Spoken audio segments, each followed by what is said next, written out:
소화 연구는요, 간단하게 사용할 수 있는 소화 연구예요. 그리고 자동확산 소화기는 다시 한번 말씀드리지만 똑같은 소화기인데 천장에 달려있다. 그리고 약재가 자동으로 방출되는 소화기다. 이렇게 봐주시면 되겠고요. 이번 시간에는 이 영상 이외에는 제가 이 두 가지는 다룰 일이 없습니다. 그래서 마저 조금 구분을 해보면 선생님들 간이 소화 연구를 조금 주목을 해주세요. 자동확산 소화기는 우리가 명확하게 좀 구분이 됩니다. 근데 간이 소화 연구 같은 경우는 명칭이 어쨌든 간이잖아요. 그러면 소화기보다 좋을까요? 안 좋을까요? 성능이. 아무래도 사용하기 쉬운 만큼 성능은 조금 떨어질 겁니다. 그쵸? 그래서 나중에 우리가 능력 단위라는 걸 배울 건데요. 이 간이 소화 연구는요, 소화기보다 능력 단위가 작습니다. 그래서 1단위 미만이라고 하거든요. 네, 그거는 이따가 한번 체크를 해드릴게요. 자, 아무튼 그러면 이 간이 소화 연구는 소화 효과는 떨어지지만 방금 보신 것처럼 사용하기가 굉장히 간편합니다. 특히 투척용 소화기, 아까 던지는 거 보셨죠? 이거는 우리가 불에 가까이 가지 않더라도 이렇게 던지기만 하시면 돼요. 자, 그러면 이런 간이 소화 연구는 어떤 장소에서 많이 쓸까요? 우리가 소화기하고 한번 비교해 보세요. 이걸 쓸 때하고 간단하게 뿌리는 거나 던지는 거 쓸 때하고 어떤 사람한테 적합할까요? 간이 소화 연구는. 그렇죠. 아무래도 사람이 사용하는 거지 않습니까? 근데 그만큼 가볍고 사용하기 편하려면 그게 필요한 사람들이 있는 장소에 설치를 해야 됩니다. 그래서 보통 노유자 시설 같은데 이 간이 소화 연구가 많이 비치가 돼 있어요. 그래서 지금은 법령이 개정이 됐지만 얼마 전까지는 어린이집 같은 데는 우리 아까 던지는 소화기가 의무적으로 설치가 되어 있었어야 돼요. 네, 그래서 이 간이 소화 연구는 노유자, 엄청 어린 아이들, 이거 소화기 들기 힘들겠죠? 그리고 어르신들, 우리 어르신들이라고 하면 진짜 거동도 불편할 정도로 이제 엄청 어르신 분들이 있죠. 이런 분들이 소화기 사용 방법을 숙지하고 있기도 어려울 뿐더러 이걸 들기에도 조금 부담스러울 수가 있습니다. 예, 그런 장소에는 이 간이 소화 연구를 많이 설치하고 대부분은 결국 이 소화기를 사용을 합니다. 자, 그래서 지금부터는 이 소화기 내용을 한번 보도록 할게요. 자, 95페이지 3번에 소형 대형 소화기의 구분이라고 나와 있습니다. 자, 우리가 사용하는 소화기는요, 다시 두 가지 종류로 나타납니다. 일단 첫 번째로는 소형 소화기, 두 번째로는 대형 소화기예요. 우리가 일반적으로 사용하는 이런 모습의 소화기는 다 소형 소화기입니다. 자, 그런데 대형 소화기는 지금 사진이 제가 조금 이렇게 압축을 시켜놨는데 혹시 이런 모습 보신 적 있나요? 이렇게 생긴 거? 어디서 보셨어요? 보셨으면? 보일러죠. 네, 보일러실 어디요? 보일러실? 예, 그리고요, 혹시 우리가 일상에서 혹시 볼만한 장소들? 지하철. 건설현장. 또 예, 어디야 또?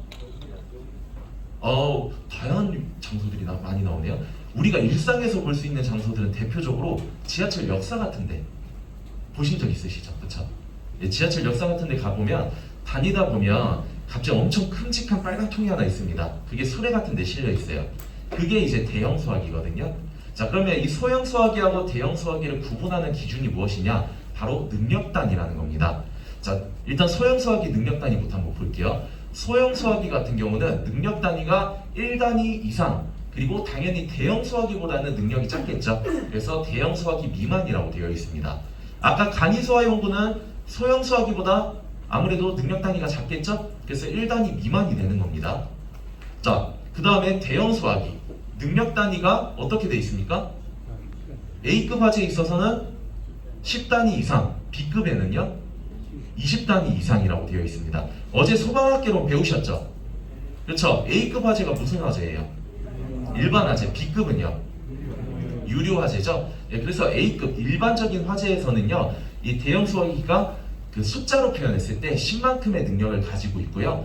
유료 화재, B급 화재에 있어서는 20만큼의 능력을 가지고 있습니다. 그러니까 유료 화재 엄청 더 세다라고 보시면 돼요. 자, 그러면 제가 계속 능력 단위라고 얘기를 하는데 이 능력 단위가 뭔지 애매합니다. 그렇죠? 자, 능력 단위 같은 경우는 그냥 받아들이시면 돼요. 그냥 받아들이세요. 자, 소화기의 능력을 수치로 나타내는 단위거든요. 자, 그럼 이걸 누가 정하냐? 우리 한국소방산업기술원에서 이 능력 단위를 정해줍니다. 우리 법령에서 소화기 실험 기준이 있거든요. 예, 그 기준에 따라서 소화기의 능력을 테스트한 다음에 이 소화기는 능력이 5입니다. 능력이 10입니다. 이렇게 정해져서 나와요. 그리고 일반적으로 우리가 시중에 유통되는 소화기는 능력 단위가 전부 다 3단위입니다. 3단위를 잘 기억을 해주세요. 나중에 우리 소화기 개수 구할 때 소화기 능력 단위를 또 이용을 하게 됩니다. 세부적인 능력 단위는 소화기 외관에 이렇게 딱지라고 해야 되나, 이렇게 프린팅이 돼 있어요. 그래서 소화기에 다양한 정보들이 나와 있는데 여기서 소화 능력 단위라고 나와 있습니다. 그리고 일반적으로 A3, B5, C 적용이라고 돼 있거든요. 그냥 3단위짜리 소화기라고 이해하시면 돼요. 3단위. 숫자 작은 거 기준입니다. 3단위, 이것만 일단 기억을 해주세요.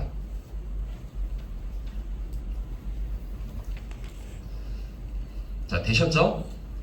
그럼 넘어가겠습니다. 넘어가서 지금부터 소화기의 종류하고 구조 원리를 한번 볼 건데요.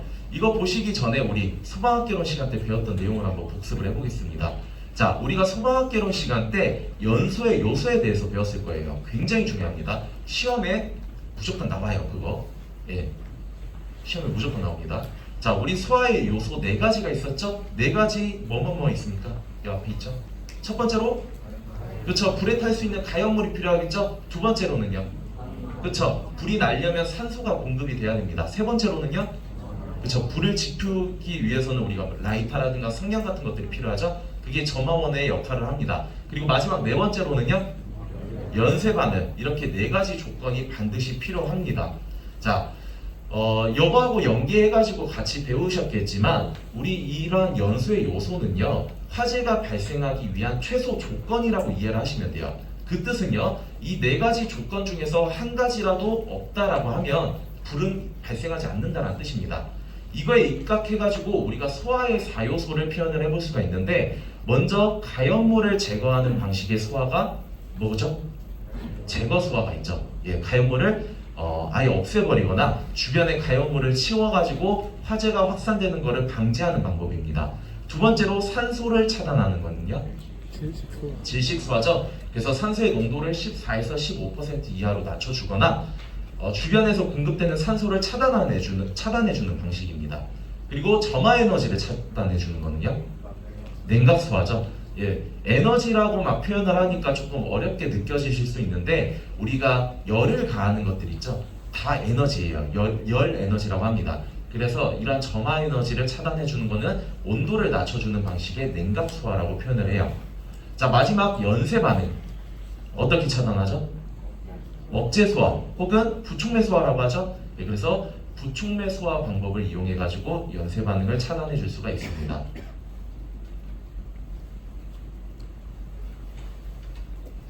선생님들, 시험 때문에 제가 질문 드리는데요, 연쇄 반응이 어떤 반응이에요? 우리 나서 여태까지 가야 돼서. 그렇죠. 근데 우리는 시험을 어쨌든 봐야 되니까 교재에 있는 정의를 잠깐 짚어보고 할게요. 예, 제가 이게 신경이 너무 많이 쓰이네요. 그 어제 배웠던 소방학개론 잠깐 한번 펼쳐볼게요. 거기서 페이지가 62페이지 펼쳐보겠습니다. 잠깐만 볼게요. 잠깐만. 제가 나중에 말씀드리면 또 제가 까먹고 넘어갈 것 같아요. 자, 4번에 억제소화라고 나와 있죠.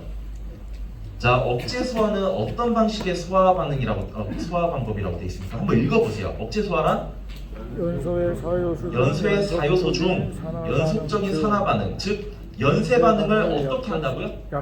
약화시켜. 다시 한번 뭐라고요? 약화시키는 겁니다. 우리가 연쇄 반응이라고 하면 화재, 불꽃을 유지하기 위해서 연쇄적으로 계속 작용하면서 불꽃이라는 형태를 유지해 주거든요.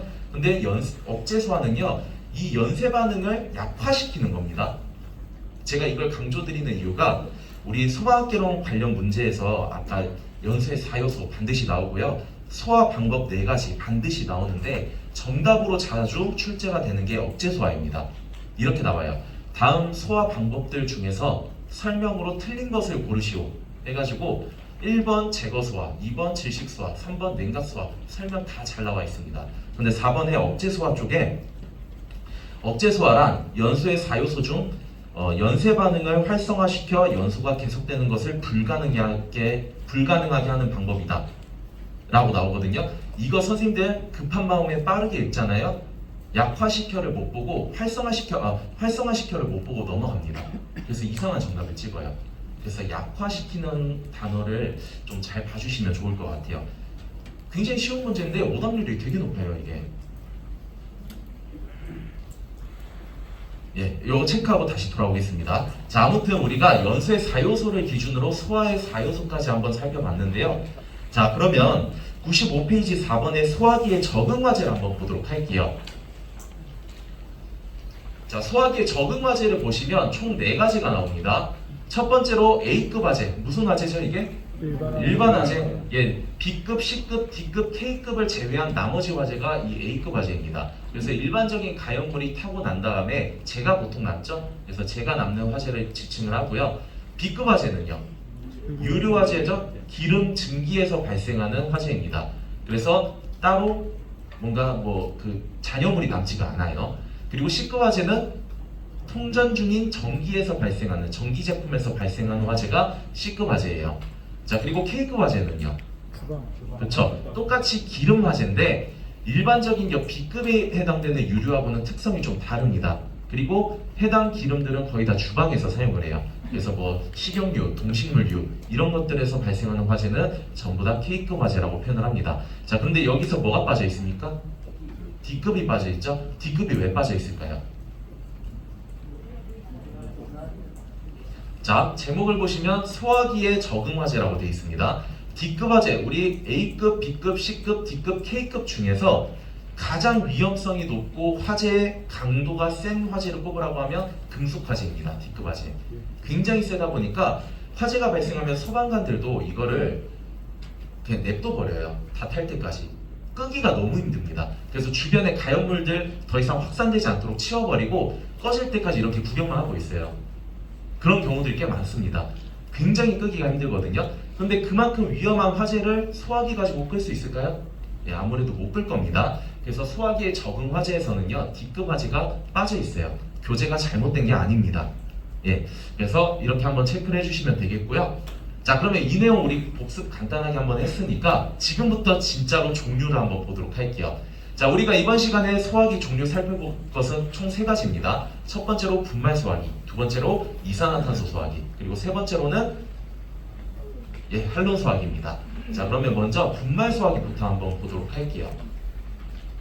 자, 분말 소화기란 분말 상태의 소화 약재를 방사하는 소화기입니다. 말 그대로 소화 약재가 분말 약재예요. 분말 약재. 자, 분말이라고 하면 선생님들 고체예요, 액체예요, 기체예요? 고체죠, 그렇죠? 우리가 약재 나오는 거 영상을 보면 기체가 나오는 것처럼 보이지만 실제로는 아주 미립화된 고체입니다. 이러한 특징 때문에 이 분말 소화 약재의 소화 효과는 질식과 부촉매 효과를 가져요. 자, 어떤 식으로 질식과 부촉매 효과를 가지냐? 자, 여기 있는 전자교탁에서 만약에 화재가 발생을 했습니다. 여기서 불이 막 나고 있어요. 그래서 제가 이 불을 끄기 위해서 소화 약재를 이렇게 방사를 해주죠. 그러면 여기서 미립화된 고체 약재가 나옵니다. 그래서 이 고체 약재가 여기를 뒤덮어 버리겠죠. 예, 뒤덮다 보면 이 가연물을 완전히 피복을 시켜버리거든요. 그러면 주변에서 공급되는 산소가 차단이 되겠죠. 공급이 안 되겠죠. 그래서 첫 번째로 질식 효과를 가집니다. 자, 그리고 두 번째 부촉미 효과는 여기 분말 약재 자체가요, 열을 받으면 분해가 되면서 어떤 성분이 나오거든요. 그 성분이 연쇄 반응을 차단시켜 줍니다.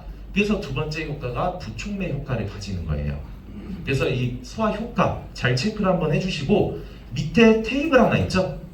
이거 별표 하나 칠게요. 요즘에는 시험 문제 많이는 안 나옵니다만은 옛날에는 단골 문제였어요. 우리 분말 소화기에 여기 소화 약재 및 적응 화재 있죠? 그 테이블 별표 쳐주세요.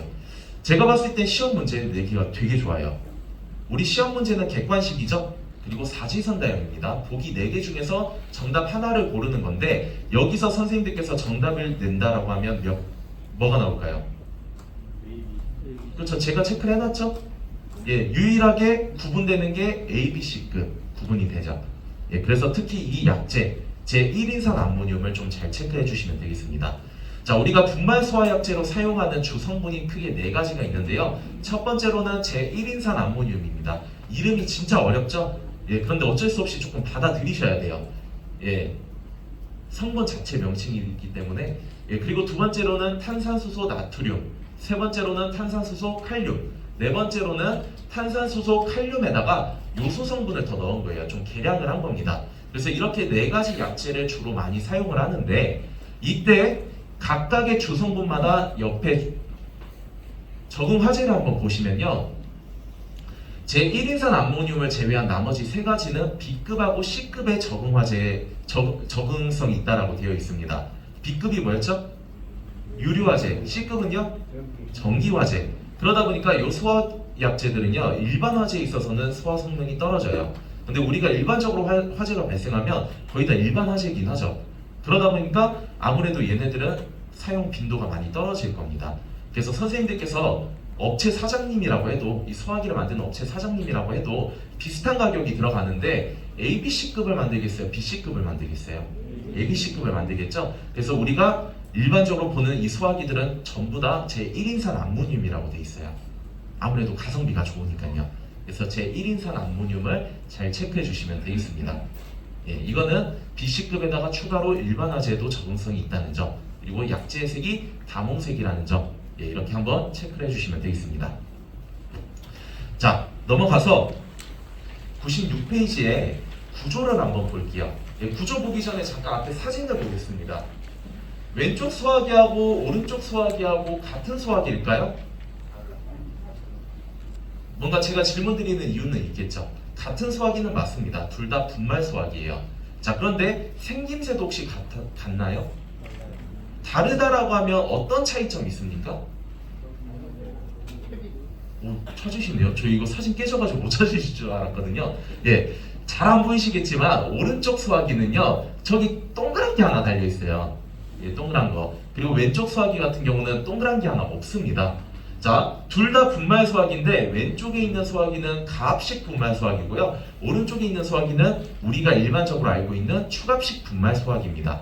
우리가 사용하는 소화기는요, 100개 중에서 95개 이상이 분말 소화기고, 분말 소화기 중에서 99%가 이 축압식을 사용을 합니다. 자, 그러면 가압식을 사용하지 않는 이유가 있겠죠. 예, 그거를 한번 말씀을 드리겠습니다. 자, 일단은 먼저 다시 한번 구분을 해볼게요. 가압식 분말 소화기는요, 동그란 거, 아까 동그란 거 말씀드렸는데 그게 압력계거든요. 압력을 확인할 수 있는 지시 압력계인데 그 지시 압력계가 없습니다. 가압식은. 근데 축압식은 지시 압력계가 있어요. 그래서 우리가 일반적으로 소화기를 볼 때 지시침이 녹색 범위에 들어오면 정상이라고 많이 알고 계시잖아요. 예, 그 녹색, 예, 이 지시 압력계가 달려있는 게 축압식 분말 소화기예요. 그리고 우리 교재 내용에서 축압식 분말 소화기의 정상 압력범위 나와 있잖아요. 몇에서 몇 나와 있죠? 0.7에서 0.98MPa 나와 있습니다. 중요합니다. 이거 체크해 놓으세요.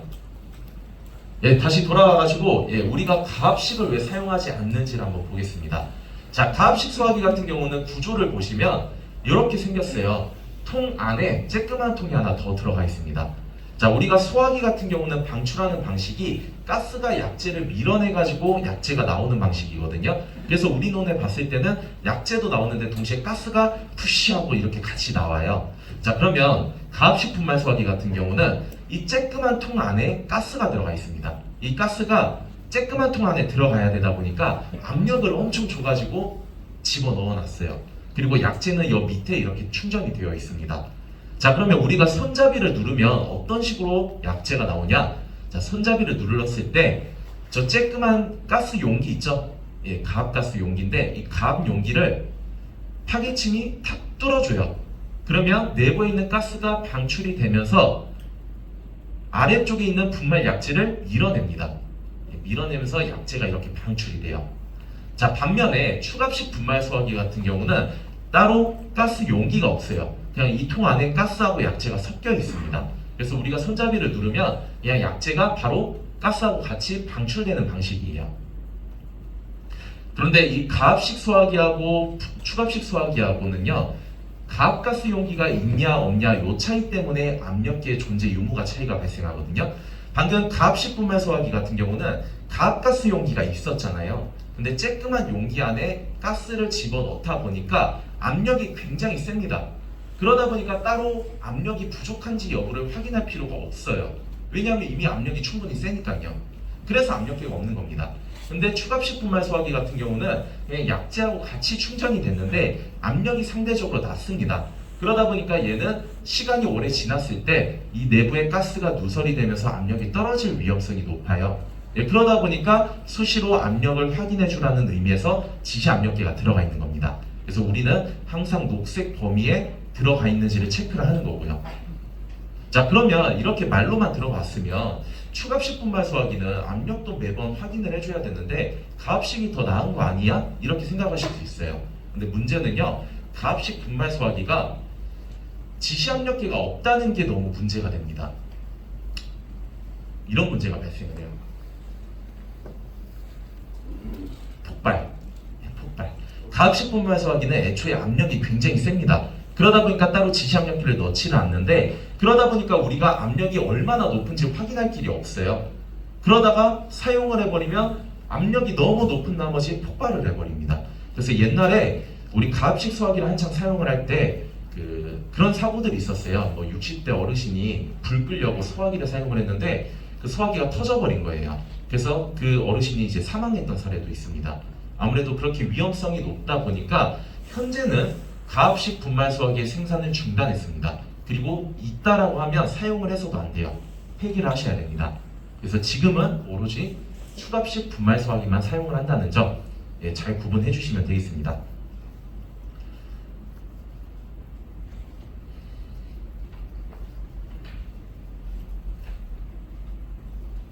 네. 자, 그 다음에 96페이지 제일 밑에 테이블 별표 칠게요. 너무 중요한 내용입니다.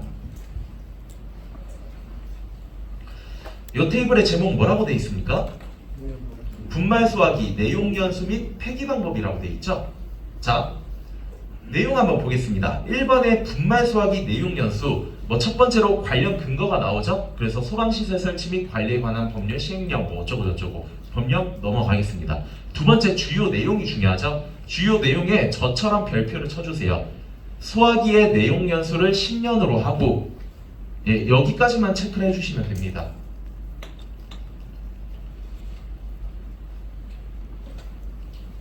자, 요게 무슨 뜻일까요? 내용 연수를 10년으로 한다. 뭔가 유효기간 이런 의미겠죠? 유통기한, 유효기간 뭐 이런 느낌이 드시죠? 자, 요때 소화기의 내용 연수를 10년으로 규정한다라고 했습니다. 네, 맞습니다. 우리 소화기는 사용할 수 있는 기한이 무한정이 아니고요. 10년으로 규정이 되어 있어요. 다만 어떤 소화기요? 제목이 뭐라고 되어 있습니까? 어떤 소화기요? 분말 소화기입니다. 즉 분말 소화기를 제외한 다른 소화기는요, 이 내용 연수 규정을 받지 않습니다. 적용을 받지 않아요. 오롯이 분말 소화기만 내용 연수 적용을 받습니다. 이거 잘 구분하셔야 돼요. 만약 문제에서 이산화탄소 소화기의 내용 연수는 10년이다 나오면 아유 맞는 말이지 하면서 그 정답 체크하시거든요. 아닙니다. 분말 소화기만 내용 연수가 10년이에요. 잘 구분하셔야 됩니다. 자, 그러면 왜 하필 분말 소화기만 내용 연수를 10년으로 하는 거야? 또 이렇게 생각을 하실 수가 있어요. 자, 아까도 말씀드렸듯이 분말 약재는 아주 미립화된 고체 약재입니다. 그리고 우리가 사용하는 소화기는 다 추갑식 분말 소화기라고 했죠? 이 안에 가스하고 약재가 같이 들어가 있어요. 근데 우리 소화기가 오래되다 보면요, 뭐 부식이 일어날 수도 있고 어디 군데군데 하자가 발생할 수 있어요. 그리고 이러한 틈으로 가스가 누설이 될 수 있습니다. 그러다 보면 압력이 떨어지게 될 거고요. 압력이 떨어진 만큼, 즉 가스가 누설된 만큼 수분이 이쪽으로 침투할 수 있어요. 그러면 우리 밀가루라든가 이런 것들 습기하고 접촉하면 어떻게 돼요?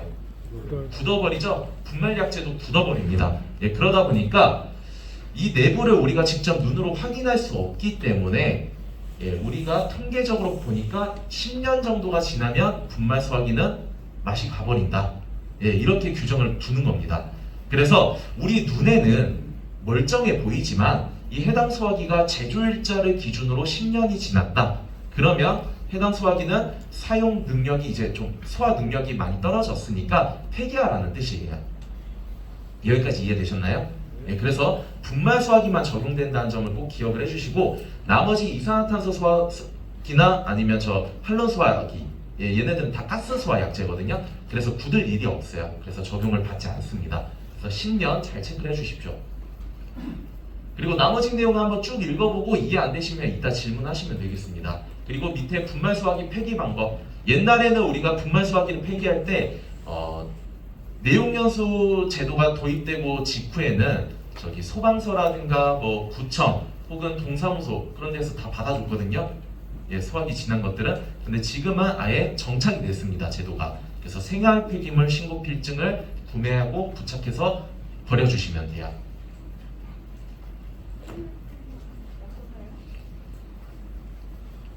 자, 우리 이산화탄소 수화기까지만 설명드리고 쉬는 시간 가질게요. 금방 끝납니다. 자, 두 번째 이산화탄소 수화기입니다. 이산화탄소 수화기는 당연히 이산화탄소를 소화약제로 쓰는 거죠. 자, 이산화탄소는 가스죠. 기체입니다. 선생님들 기체를 이 쬐끄만 통 안에다가 넣으면 얼마나 들어갈까요? 얼마 안 들어가겠죠. 기체는 부피가 큰데. 그러다 보니까 이 이산화탄소를 쬐끄만 통 안에 집어넣기 위해서 압력을 엄청 줘서 집어넣습니다. 근데 이 기체가 압력을 많이 받으면요, 기체에서 액체 상태로 변하거든요. 그래서 이산화탄소 수화기 내부에 들어가 있는 이산화탄소는 액화탄산가스입니다. 액체 이산화탄소예요. 그래서 이 액체 이산화탄소가 바깥으로 나올 때 그때 가지는 소화 효과가 질식과 냉각 소화예요. 일단 질식 같은 경우는 우리가 쉽게 이해가 될 겁니다. 이산화탄소는 공기보다 무겁다 보니까 우리가 불을 끄기 위해서 약재를 방출하면 기체가 날아가질 않고 옆 밑에서부터 쌓여요. 그러면서 가연물을 피복시켜 줍니다. 그러면 이산화탄소 그 더미 내부에서는 산소 농도가 낮아질 거고, 아무래도 이 이산화탄소가 가연물을 피복했기 때문에 주변에서 공급되는 산소를 차단하겠죠. 그래서 질식 효과를 가지는데, 냉각 효과는 어떤 원리로 냉각 효과를 가질까요? 그렇죠, 말씀드렸죠. 액체 상태로 저장돼 있다 했습니다. 근데 우리가 이게 바깥으로 나오는 즉시 기체로 바뀌어야 되죠. 그럼 액체가 기체로 바뀌려면 열을 흡수를 해야 돼요. 그래서 한 번에 많은 열을 흡수하기 때문에 냉각 효과까지 가지는 겁니다. 그래서 선생님들께서 그 이산화탄소 가스통이라든가 혹은 그 드라이아이스 같은 거 사용하실 때 그 동상에 주의해라, 이런 주의사항이 항상 있잖아요. 그게 갑작스럽게 기화가 되기 때문에 한 번에 많은 열을 흡수해버립니다. 그래서 우리 이산화탄소 소화 약제를 사용하는 설비들은요, 전부 다 고압에 주의해야 되고, 그리고 동상에 주의하라는 주의사항이 들어가 있습니다.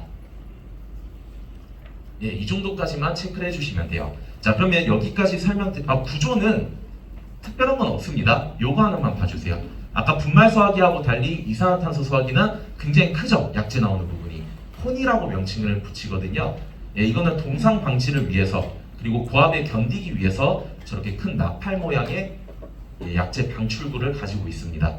예, 여기까지만 체크를 해주시면 되겠고요. 지금 쉬는 시간을 좀 가셔야겠죠. 52분인데 10분간 쉬었다가 됐으니까 빨리 하고 한 5분이라도 빨리 끝낼게요. 자, 일단 세 번째 우리 할론 소화기 볼 차례죠. 할론 소화기는 우리 특별하게 볼 내용은 없습니다. 왜 그러냐면 지금 사용을 안 하는 약재예요. 할론 소화기 같은 경우는 원래라면 우리 분말이라든가 이산화탄소에 비해서 굉장히 효과가 좋습니다. 독성도 굉장히 적고요. 이만큼 좋은 약재인데 왜 현재 사용을 안 하냐? 엄청 치명적인 단점이 하나 있습니다. 이 할론 소화 약재가 오존층을 파괴시켜요. 그래서 우리 요즘에 프레온가스라든가 이렇게 오존층 파괴시키는 가스들은 그 환경적으로 좀 제약을 받고 있지 않습니까? 그래서 이 할론 소화 약재도 옛날에 그 몬트리올 의정서라고 해가지고 우리 뭐 이런 오존층 파괴시키는 가스 쓰지 말자 이렇게 국제 협약을 맺었거든요. 그런 이유 때문에 현재 약재 생산을 안 하고 있습니다. 그럼에도 불구하고 우리 교재에 실려 있는 이유는요, 정부 입장에서는 이 약재가 너무 좋다 보니까 포기하기가 어려워요. 그래서 이 약재를 개발을 했습니다. 개발해가지고 요즘에 나오는 소화 약재가 바로 청정 소화 약재예요. 혹시 한 번쯤 들어보셨나요? 청정 소화 약재 들어보셨죠? 뭐 백화점 같은 데 가보면 은색깔 소화기가 하나씩 비치되어 있는 걸 보셨을 거예요. 해당 소화기가 보통 그 청정 소화기입니다. 근데 이 청정이라는 단어도 지금은 쓰면 안 돼요. 이거 청정이라는 단어를 들으시면 어떤 느낌이 오세요? 뭔가 되게 프레시 깨끗하고 뭐 독성도 없고 엄청 좋을 것만 같죠. 하지만 청정 소화약제도 분명히 독성이 있고 그렇게 깨끗한 소화약제는 아닙니다. 그러다 보니까 지금은 명칭이 변경돼 가지고 할로겐 화합물 및 불활성 기체 소화약제라고 이렇게 표현을 해요. 되게 또 명칭이 길어졌죠. 예, 근데 그냥 우리는 이 할로 소화약제가 현재는 사용을 안 하지만 개발을 해가지고 청정 소화약제로 나오고 있다. 이 정도로만 체크를 해주시면 될 것 같습니다. 자, 그래서 여기 할로 소화약제는 넘어가도록 하고요. 자, 넘어가서 설치 기준 지금부터 한번 보겠습니다. 98페이지입니다. 자, 설치 기준에는 별표를 한 100만 개 쳐놓으셔야 돼요. 예. 이번 시간에 가장 중요한 내용입니다. 아직까지 시험에서도 단골 문제로 많이 출제가 되고 있고요. 그러다 보니까 선생님들께서 꼭 인지를 하고 가셔야 돼요. 요번 시간에 이거 좀 잘 들어주시면 나중에 공부하기가 좀 편할 거고요. 요번 시간에 졸리신 건 이해하는데 또 졸다 보면 놓쳐버리잖아요. 네, 그러면 나중에 공부하기가 조금 어려워집니다. 네, 그래서 잘 들어주시면 좋을 것 같습니다. 자, 일단은 우리가 이제 소화기를 건물에 10층짜리 건물이든 20층짜리 건물이든 소화기를 구매를 할 겁니다. 우리 소방안전관리자가 구매를 해가지고 군데군데 소화기를 둬야 되는데 이때 소화기를 자유롭게 구매해가지고 내 자유 의사대로 이렇게 둘 수가 있냐? 그게 아닙니다. 법적으로 규정이 되어 있어요. 그게 여기 있는 설치 기준이거든요. 그래서 우리가 소화기를 몇 개 구매해야 되는지도 이 기준에 나와 있고요. 그 기준을 바탕으로 소화기를 구매를 했다면 어떻게 둬야 되는지도 법률에 규정이 되어 있습니다. 자, 그러면 그 내용을 지금부터 한번 볼게요. 자, 먼저 여기 나와 있는 테이블을 먼저 보셔야 되는데 굉장히 잔인한 말입니다만은 이 테이블을 외우시는 게 좋습니다. 근데 되게 고역이죠. 예, 이게 설치 기준이 문제가 나온다면 한 문제가 나오는데 그 한 문제 때문에 이걸 다 외우자니 굉장히 고역입니다. 그래서 제가 기존에 시험에서 좀 많이 나왔던 조건들을 몇 가지 이따 체크를 해드릴게요. 일단은 먼저 보겠습니다. 자, 여기 있는 테이블이 무엇이냐? 왼쪽에 보면 구분의 특정 소방 대상물이라고 되어 있어요. 그래서 1번에 위락시설, 2번에는 공연장, 집회장, 관람장, 문화재 등등등 나와 있죠. 3번에는 근린생활시설, 판매시설, 운수시설, 숙박시설 등등등 또 되게 여러 가지가 나와 있어요. 그리고 네 번째로는 이 1번, 2번, 3번 제외한 나머지 것들 이렇게 되어 있습니다. 자, 그리고 오른쪽에는요 소화기구에 뭐라고 나와 있습니까? 능력단위죠. 소화기구의 능력단위입니다. 능력단위가 아까 뭐라 했습니까? 소화기의 능력을 그냥 숫자로 표현한 거라고 했죠. 예, 소화기 개수가 아니고 능력단위입니다. 이거 오인하시면 안 돼요. 자, 그러면 이 테이블의 의미는 무엇이냐? 왼쪽에 해당되는 용도일 경우 건물에서 우리 건물의 사용 용도가 뭐 위락시설일 경우 혹은 공연장일 경우 아무튼 왼쪽에 있는 용도일 경우 해당 공간에서 갖춰야 할 소화 능력 단위를 말을 하는 거거든요. 자, 그러면 1번이 좀 보기 편하니까 이걸 예시로 한번 표현을 해볼게요. 위락시설 같은 경우는요 위락시설의 용도, 위락시설로 사용하는 그 용도에서 바닥 면적 30제곱미터마다 능력 단위가 1단위 이상이 필요하다고 되어 있습니다. 그 뜻은요 우리가 지금 있는 이 강의장 있죠, 여기를 위락시설이라고 가정을 해보겠습니다. 그리고 면적이 600제곱미터라고 가정을 해볼게요. 자, 그러면 이 공간에서 우리가 화재가 발생했을 때 이 화재를 진압하기 위해서 최소한 이만큼의 능력을 갖춰야 된다는 뜻이거든요. 자, 그러면 위락시설이니까 30제곱미터마다 1만큼의 능력이 필요하다 했습니다. 그럼 600제곱미터면 얼마만큼의 능력이 필요하죠? 그렇죠. 이 600제곱미터를 30제곱미터마다 쪼개는 거예요. 한 여기까지 해가지고 1만큼이 필요하고 또 여기까지 해가지고 또 1만큼 필요하고 해가지고 저 뒤쪽까지 계속 가는 거예요. 그렇게 계산을 했을 때 20단위가 필요하다는 뜻입니다. 자, 그래서 위락시설 600제곱미터일 경우 총 600제곱미터에서 30제곱미터마다 1만큼의 능력이 필요하니까 600제곱미터의 공간을 모두 채우려면 20만큼의 능력 단위가 필요하겠죠. 자, 중요한 거는 20단위의 능력이 필요하다는 거지 소화기 개수가 필요하다는 건 절대 아닙니다. 자, 아까 전에 제가 소화기 능력 단위는 일반적으로 몇이라고 했죠? 3이라고 했죠? 자, 그러면 지금 위락시설 600제곱미터짜리 위락시설에 20단위의 능력을 갖추기 위해서 3단위짜리 소화기가 몇 개 필요할까요? 그렇죠. 6개라고 하시는 분들도 있을 거고 7개라고 하시는 분들도 있을 겁니다. 자, 우리 화재 예방 관점에서는요 어떤 계산을 할 때 소수점이 나오면 무조건 절상입니다. 무조건 절상. 자, 그래서 계산을 해보면 20단위의 능력을 갖추기 위해서 3단위짜리 수화기가 6점 몇 개가 필요할 거예요. 근데 0점 몇 개짜리 수화기는 없죠? 절상에서 7개가 필요한 겁니다. 여기까지 이해되시나요? 자, 그러면 다시 앞에 테이블 한번 보겠습니다. 밑에 조건을 한번 볼게요. 밑에 조건도 되게 중요합니다. 자, 소화기구의 능력 한번 읽어볼게요. 소화기구의 능력 단위를 산출함에 있어서 건축물의 주요 구조부가 무슨 구조예요? 내화 구조이고 벽 및 반자의 실내에 면하는 부분이 무슨 재료예요? 불연 재료 또 중불연 재료 또는 난연 재료로 된 소방 대상물에 있어서는 위 표의 기준 면적의 몇 배요? 2배요. 제가 강조드린 부분들 밑줄 꺼놓고 체크 잘 해놓으셔야 됩니다. 이게 무슨 뜻일까요? 이거 글만 읽었을 때는 딱 우리 한글이 너무 어렵다 보니까 약간 이해하기가 좀 어렵거든요. 예, 자, 쉽게 좀 이해를 해보면 주요 구조부라고 하면요, 그 우리 건축물의 말 그대로 주요 구조부, 이 건물을 지탱해주는 구조부거든요. 그게 내화 구조로 됐다는 게 무슨 뜻일까요? 견딜 내자에 불화자니까 불이 났을 때 튼튼하다는 뜻이에요. 그리고 벽 및 반자의 실내에 면하는 부분, 이제 주요 구조부 말고 이렇게 벽이라든가 이런 데 실내에 면하는 장식물이라든가 이런 것들 있죠. 얘네들이 다 불연 재료 혹은 중불연 재료, 난연 재료. 무슨 뜻이에요? 불이 잘 일어나지 않는 재료, 즉 또 화재에 있어서 굉장히 좋은 재료를 썼다라는 뜻이죠. 이렇게 화재에 있어서 굉장히 좀 튼튼하게 지어진 공간일 경우에는 위표의 기준 면적이 30제곱미터라고 되어 있죠. 우리 위락시설은 30제곱미터지만 2배까지 완화시켜 주겠다는 뜻입니다. 2배라고 하면 뭔가 더 안 좋은 거 아니야? 이렇게 생각하실 수 있는데 다시 한번 이 표를 볼게요. 600제곱미터짜리 위락시설이 있습니다. 방금 우리가 필요한 능력 단위가 20단위였죠. 30제곱미터마다 1만큼의 능력이 필요했어요.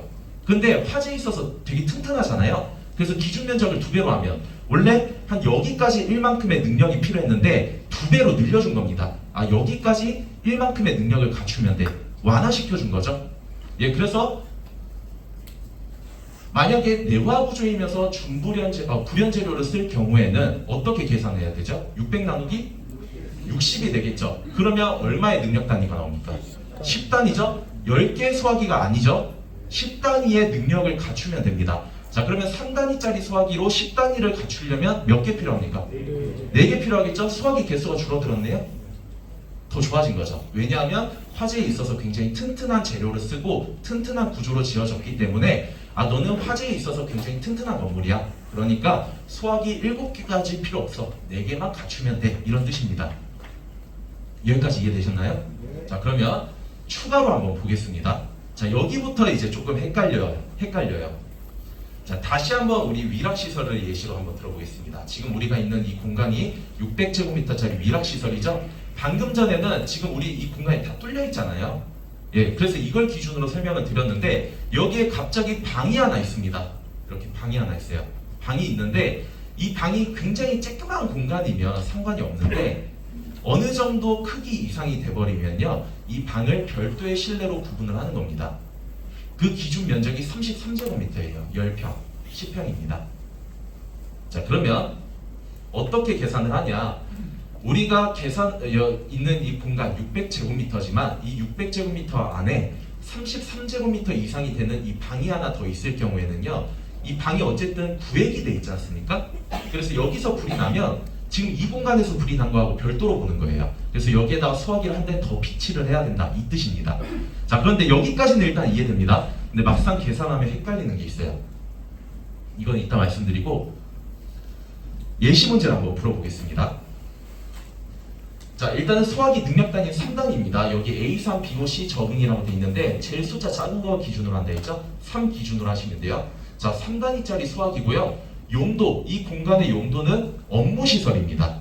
업무시설. 자, 그리고 공간을 보니까 방이 하나 있어요. 50제곱미터고요. 이 방을 제외한 나머지 면적이 300제곱미터입니다. 즉 전체 면적은 350제곱미터고요. 그 안에 방이 50제곱미터짜리가 하나 더 있다는 뜻이죠. 예, 이렇게 되어 있을 때 소화기 몇 개 필요한지 한번 계산해 볼게요. 2분 드리겠습니다. 업무 시설은 표를 보시면 3번에 나와 있죠.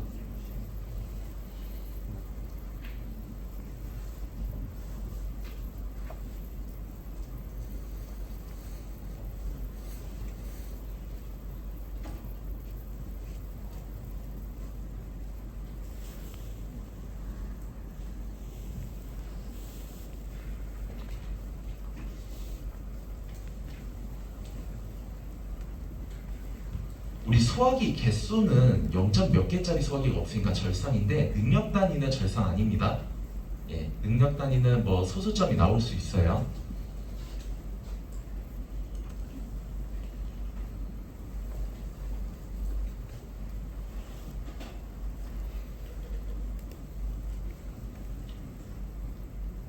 혹시 총 개수 몇 개 나옵니까? 자, 손 들어볼게요. 2개 나왔다 하시는 분 손 들어보세요. 예, 내리시고요. 3개 나왔다 하시는 분. 예, 내리시고요. 4개 나왔다 하시는 분. 나머지 분들은 뭐 5개, 6개 나왔습니까 혹시? 나 다른 숫자 나왔다 하시는 분 손 들어보세요. 없으세요? 아직 안 풀으셨습니까? 혹시? 자, 한번 같이 풀어보겠습니다. 자, 아까 전에 제가 방이 없다라고 가정을 했을 때 면접 그 소화기 개수나 구하는 거는 되게 쉽게 이해하셨을 거예요. 근데 여기서 방이 하나가 추가됐을 때가 조금 애매모호해집니다. 자, 일단 어떤 식으로 계산을 하냐면 이렇게 계산하시면 돼요. 첫 번째로 방을 포함한 전체 바닥 면적을 기준으로 소화기 개수를 산정을 합니다. 그 다음에 구획된 실이 존재할 경우 얘가 33제곱미터 이상이 되면 한 개를 더 추가한다고 보시면 돼요. 자, 그럼 한번 볼게요. 첫 번째로는 전체 바닥 면적을 기준으로 계산을 하는 겁니다. 전체 바닥 면적 얼마예요? 350제곱미터죠? 자, 업무 시설 같은 경우는 기준 면적이 몇 제곱미터입니까? 100제곱미터죠? 그럼 몇 단위의 능력이 필요해요? 여기 전체에서 3.5만큼의 능력이 필요하죠? 그러면 3단위짜리 소화기 몇 개 필요합니까? 2개가 필요한 겁니다. 그래서 전체를 기준으로 일단 2개가 필요해요. 자, 그런데 구획된 실이 하나 더 있어요. 이게 33제곱미터가 넘어가죠? 그러면 이 실 안에다가 한 개를 더 추가해야 된다는 뜻이에요. 그래서 총 3개가 나오면 됩니다. 그래서 2개라고 구하신 분들도 충분히 이해됩니다. 왜냐하면 이 방하고 전체 바닥 면적하고 좀 분리해서 계산을 하셨을 거예요. 근데 3개입니다. 예, 처음 바닥 면적 계산할 때는 구획된 실까지 다 포함을 해야 돼요. 전체를 기준으로 한번 구하고, 다만 구획된 실이 있을 경우에는 말 그대로 구획이 되어 있다 보니까 그 위험성을 고려해서 하나 더 추가해 넣자 이렇게 보는 겁니다. 그래서 3개 나온다 이렇게 이해하시면 되겠습니다. 자, 그러면 한 문제만 더 풀어볼게요.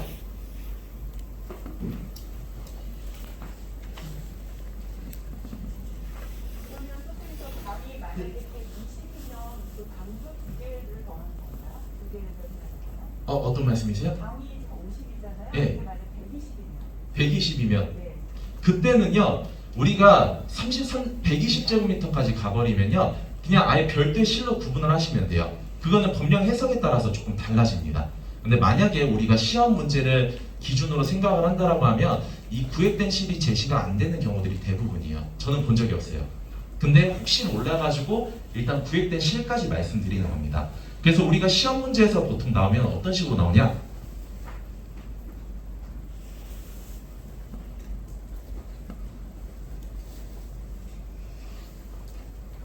얇은 교재 79페이지 펼쳐보세요.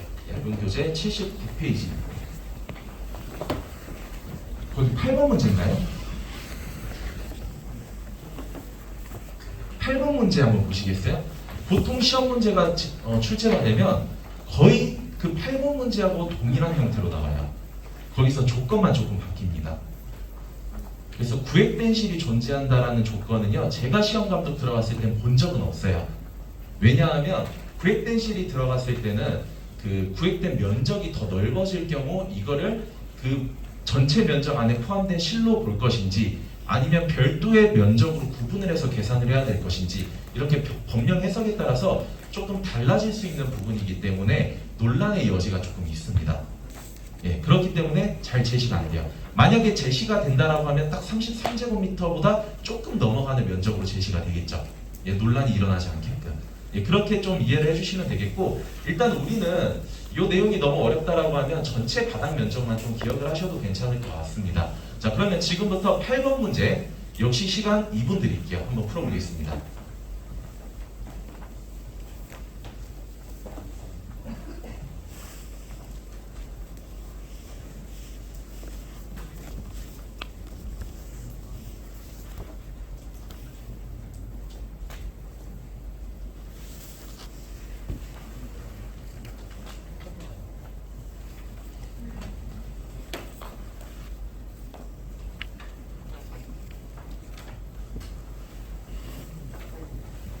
얇은 교재 97페이지. 얇은 거요. 예, 8번 문제 풀어보세요. 자, 거기 8번 문제에서 한 가지 밑에 보면 단위하고 개수를 적게끔 돼 있는데, 거기서 단위는 수학이 능력 단위를 물어보는 게 아니고요, 해당 용도 면적에서 필요한 능력 단위를 물어보는 겁니다.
네, 문제 풀어보셨나요? 몇 단이 나옵니까? 그리고 몇 개요? 그렇게 나오셨나요, 다들? 예, 잘 푸셨습니다. 우리 정답은 뒤에 쪽에 정답도 나와 있으니까 정답도 나중에 한번 확인을 해보시고요. 잠깐만요. 제가 교재가 이쪽에 없어서 같이 보면서 한번 할게요. 자, 일단은 같이 한번 볼게요. 예, 일단은 우리 조건 한번 보겠습니다. 첫 번째로 바닥 면적이 1000제곱미터죠. 그리고 이번에 용도가 근린생활시설이래요. 근린생활시설은 기준 면적이 몇 제곱미터죠? 100제곱미터죠. 자, 그런데 세 번째 조건을 보겠습니다. 건축물은 내화 구조이고 내장재는 불연재래요. 그러면 기준 면적이 200으로 늘어나죠. 2배로. 자, 그러면 200제곱미터마다 1만큼의 능력이 필요한데, 이때 우리가 충족해야 되는 면적은 1000제곱미터니까 5단위가 나왔을 겁니다. 그래서 해당 공간에서는 5만큼의 능력이 필요해요. 자, 그런데 이때 5단위의 능력을 채우기 위해서 3단위짜리 소화기를 사용을 하게 되면 총 그렇죠. 1점 몇 개의 소화기가 필요한데 우리 절상이니까 2개가 나오겠죠. 예, 그렇게 계산을 하시면 되겠습니다. 그래서 시험 문제는 진짜 그 8번 문제 있죠. 얘랑 거의 문제 조건 제시 방법까지 거의 유사해요. 그래서 해당 문제를 꼭 잘 풀어보시길 바라고요. 혹시 나중에 풀다가 모르는 게 있다라고 하시면 2층으로 올라오시면 되겠습니다. 자, 그러면 예, 다시 돌아올게요. 예, 다시 돌아와서 예, 주교재로 다시 돌아오겠습니다.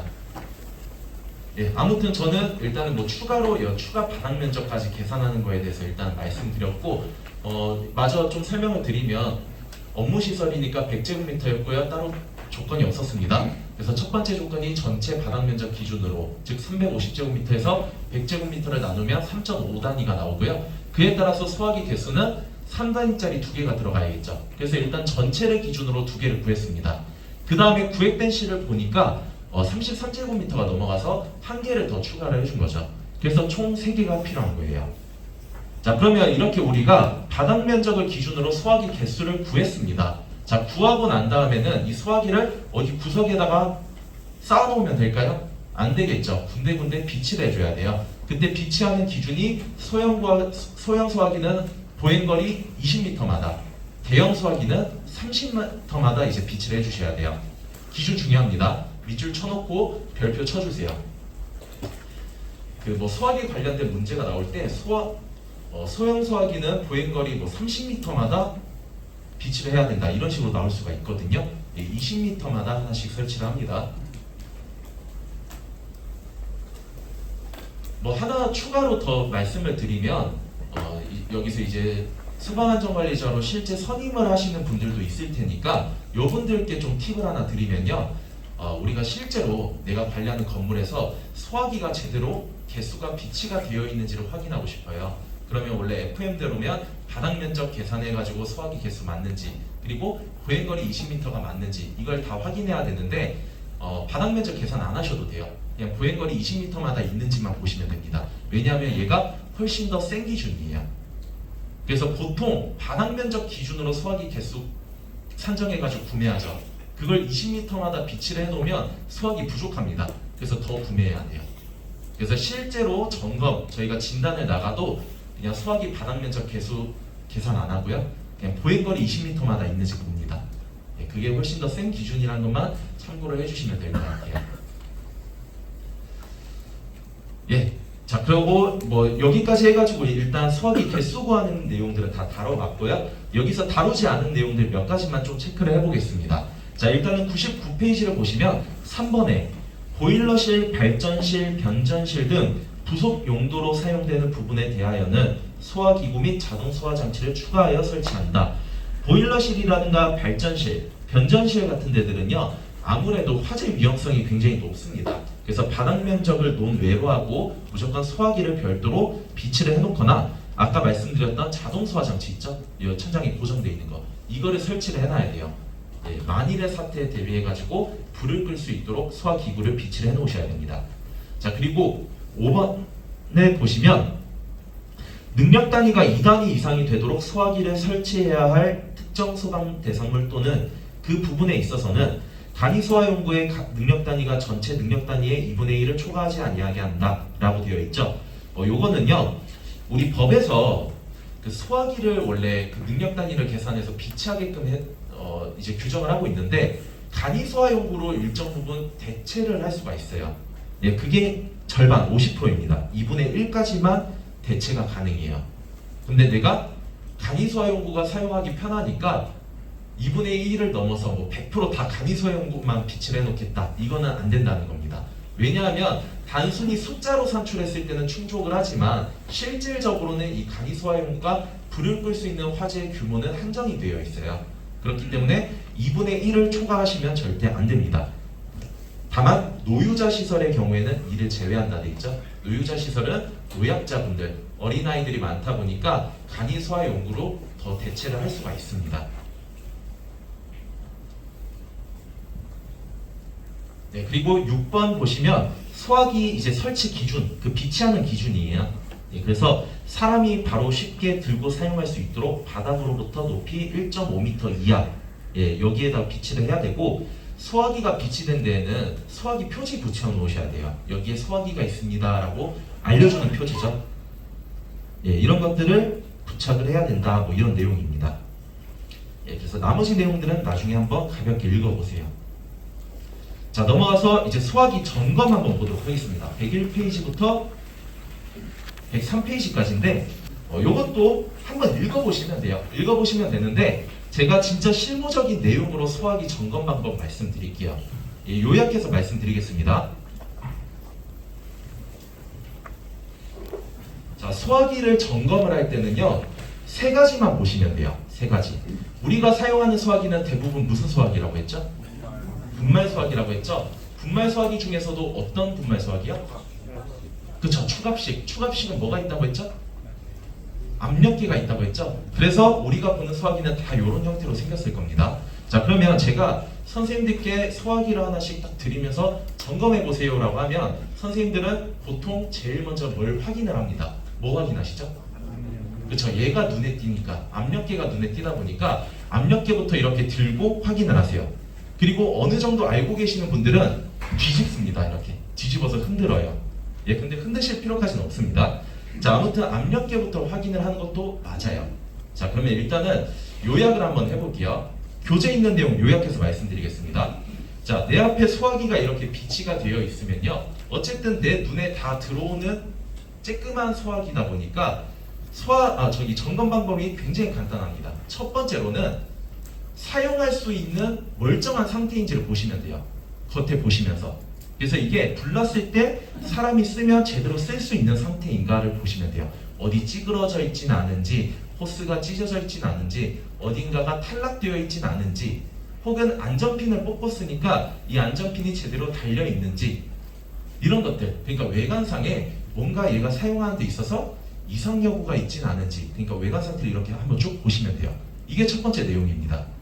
자, 그리고 두 번째 내용은요, 선생님께서 말씀하셨던 것처럼 압력 상태 확인하는 겁니다. 당연히 이 소화기가 소화 효과를 가지려면 압력을 잘 지키고 있어야 되거든요. 아까 소화기의 방사 압력 얼마였죠? 0.7에서 0.98메가파스칼입니다. 그걸 숫자를 일일이 눈으로 읽으면 불편하니까 여기서는 녹색으로 표현이 되어 있는 거예요. 그래서 지시침이 녹색에 가 있는지 한번 보시면 됩니다. 자, 그리고 마지막으로 세 번째, 분말 소화기라고 했죠? 뭐 확인해야 될까요? 분말 소화기죠? 분말 소화기의 특징적인 거 아까 뭐 배웠죠? 10년 내용 연수. 세 번째가 내용 연수 확인하시면 돼요. 그래서 역시 소화기 겉에 보시면 제조일자가 나와 있으니까 제조일자 기준으로 10년 계산하시면 됩니다. 예를 들어서 뭐 2015년 10월 달에 만들어진 소화기다. 그러면 2025년 9월 달까지 쓸 수 있는 거예요. 10월 달부터 사용을 한 거니까 9월 달까지 사용을 하시면 되는 겁니다. 이렇게 세 가지만 점검하시면 끝이에요. 그리고 그 내용이 교재에서 굉장히 자세하게 풀어놨습니다. 그래서 101페이지 2번 본체 용기, 3번 누름새 레버 등 조작 장치, 페이지 넘어서 4번의 호스 홈 노즐, 여기까지는 다 외관 상태 보는 거예요. 그리고 5번의 지시 압력계, 압력 상태 확인하는 거죠. 그리고 추가로 저 내용 연수 확인하시면 되고요. 6번의 소화 약제. 6번 같은 경우는 이산화탄소 소화기 기준인데 이건 한번 읽어보시면 되겠습니다. 네, 그래서 쭉 읽어보시면 되고요.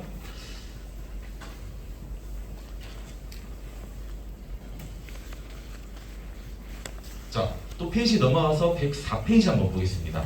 예, 소화기 사용 방법인데 해당 소화기 사용 방법은 영상으로 좀 대체를 할게요. 예, 영상이 더 잘 설명하니까 영상으로 한번 보고 넘어가겠습니다.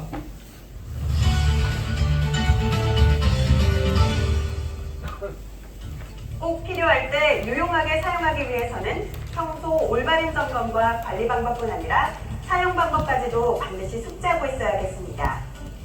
안녕하십니까. 지금부터 소화기 사용법에 대해서 말씀드리겠습니다. 소화기를 옮길 때 한 손으로 손잡이를 잡고 다른 손으로 소화기 밑바닥을 받쳐줍니다. 그 다음 바람을 등지고 화점 부근으로 접근하여 안전핀을 뽑습니다. 노즐이 화점을 향하게 한 뒤 손잡이를 강하게 눌러 골고루 방사하면 됩니다.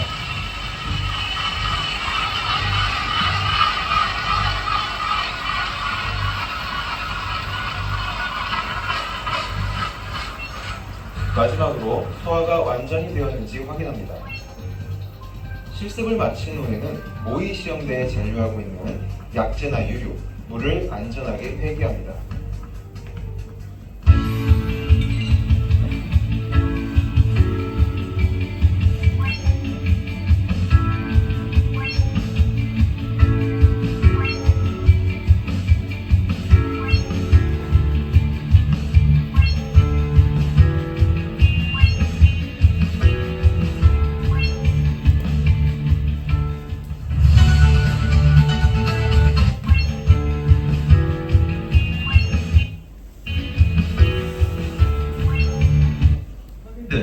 여기 화면 보시면 약재 색깔 혹시 보이세요? 어떤 색이에요? 살짝 붉죠? 예, 흰색일 것 같았는데 살짝 붉습니다. 다몽색이에요. 다몽색은 제1인산 암모늄이라고 했죠. 예, 그래서 제1인산 암모늄을 많이 사용을 합니다. 예, 아무튼 우리 소화기 사용 방법은 일단 영상만 한번 봤고요. 우리 다음에 그 실습하러 이따가 내려갈 거예요. 예, 그때 같이 한번 쏴볼 겁니다. 그래서 일단은 이 정도로만 넘어가도록 하고 마지막 내용 설명드릴게요. 마지막 내용은 자동 소화 장치입니다. 자동 소화장치 금방 끝나요. 이거 5분이면 끝나요. 왜냐하면 제가 자동 소화장치는요, 이게 말씀드리기가 좀 조심스럽긴 한데 1급을 제외한 2급, 3급에서는 시험 문제 나오는 걸 본 적이 없어요. 1급에서도 가끔 가다가 한 문제 나옵니다.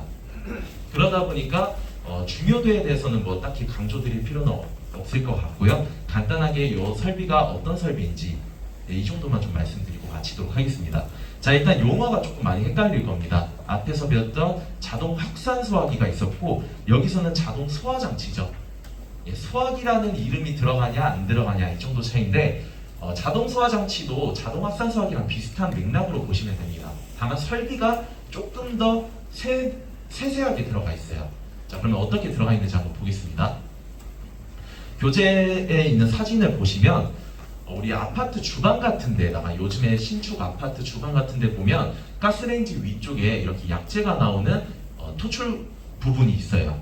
예, 이게 주거용 주방 자동 소화 장치의 이제 헤드 부분이거든요.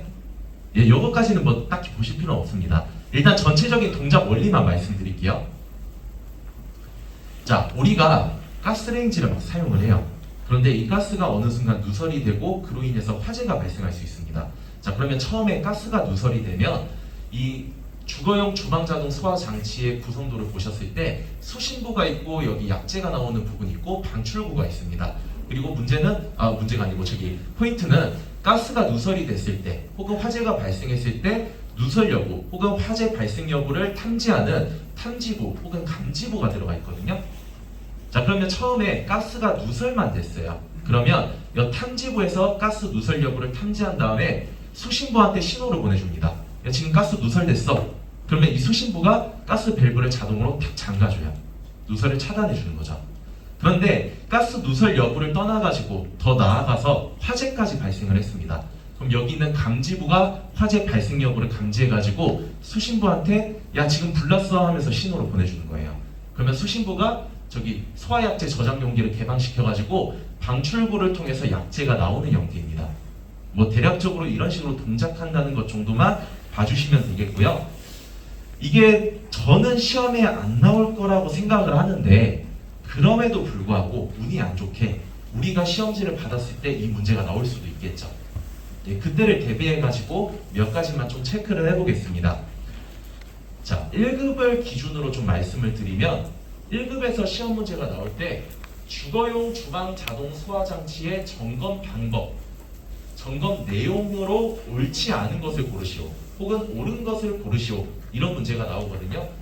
그래서 세부 내용까지는 물어보질 않습니다. 그냥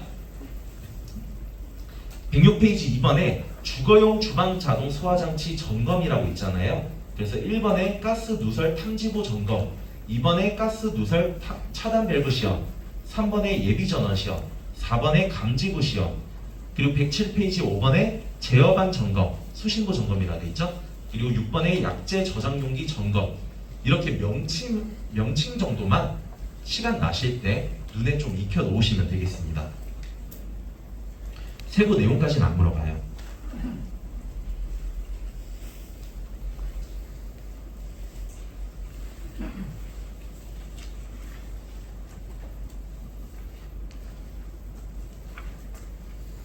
그냥 외우라고만 하면 좀 그렇죠. 간단하게만 말씀드릴게요. 예, 이거 다시 개통도 한번 보겠습니다. 이거 개통도. 자, 다시 주거용 주방 자동 소화 장치의 개통도를 보시면 다시 구성 요소 말씀드릴게요. 가스의 누설 여부를 탐지하는 탐지부가 있습니다. 그리고 화재 발생 여부를 감지하는 감지부가 있고요. 그리고 얘네 둘 중에서 하나가 동작을 하면 수신기한테 신호를 보내줍니다. 수신부한테. 그럼 이 수신부가 경보를 삐삐삐 울리면서 가스 밸브를 잠그거나 혹은 소화 약재 저장 용기를 개방시켜가지고 약재를 방출시켜 주거든요. 자, 그러면 우리 106페이지의 첫 번째 가스 누설 탐지부 점검. 가스 누설 탐지부 점검은요, 가스 누설 여부를 잘 탐지하는지를 확인하는 점검입니다. 그래서 실제 가스 말고 시험용 가스를 여기에다 칙칙 뿌려요. 그럼 얘가 동작을 하겠죠. 그러면 가스 누설됐다고 삐삐삐 경보 잘 울리는지 보는 거고요. 동시에 얘가 밸브를 잠근다고 했습니다. 그래서 밸브가 자동으로 잠기는지를 확인하는 점검이 가스 누설 탐지부 점검이에요. 그리고 2번에 가스 누설 차단 밸브 시험. 동일합니다. 이것도 위에 가스 누설 탐지부 점검을 통해 가지고 우리가 확인해 볼 수 있는 내용이에요.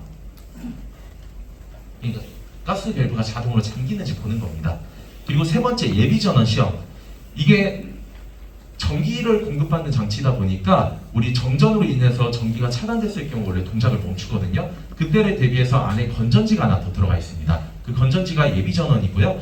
이 예비 전원이 지금 방전이 나진 않았는지를 확인하는 시험이 예비 전원 시험이에요. 그리고 4번 감지부 시험. 예, 감지부 시험 같은 경우는 우리 가스 누설 1차로 이제 동작을 하고 2차로 화재가 발생했을 때 동작하는지 여부를 확인하는 시험이거든요. 역시 세부 내용은 한번 읽어보시면 되겠습니다.